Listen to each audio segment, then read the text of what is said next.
It is a big day for McCarran International Airport as the new Terminal 3 opens up for business. This wouldn't be happening if not for many other steps in the evolution of aviation in Southern Nevada over almost a century. A new book called Landing in Las Vegas explains how the airports helped build the city we know today. It's written by a man who clearly loves his subject matter.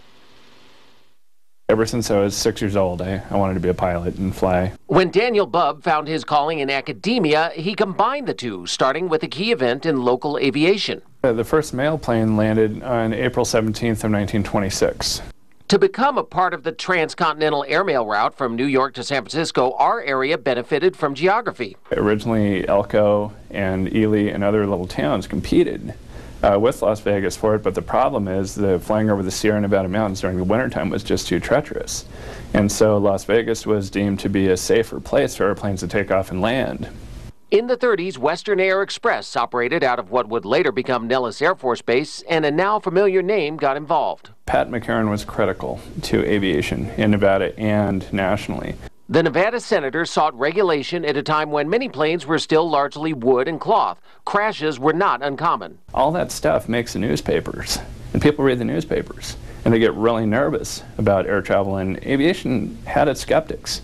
While McCarran pushed through the Civil Aeronautics Act of 1938, a man named George Crockett saw an opportunity.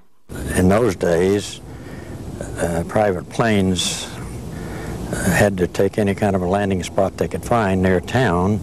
Oftentimes there was no telephone, no transportation, and no service. Crockett was Alamo Field, which is where the Mandalay Bay is. That's where the airport used to be, and then they built the jet port across, which where McCarran is today.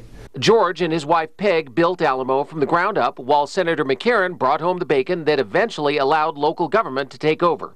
So I gave it my lease up, and the county compensated me to the amount of money that a three-man committee decided I had put in, which was $125,000, and that's what that site cost the county. That's where the McCarran International is today. The Las Vegas tourist economy helped build the airport, and the airport helped grow the tourist economy. Especially within the broader context of the West, with having cities being so distant from each other, the airplane was able to effectively shrink the West through space and time. Pat McCarran passed away back in 1954. George Crockett died in 1990. One of the 215 frontage roads near the airport bears his name today. And Dr. Bubb's book, Landing in Las Vegas, is available on Amazon and in local bookstores.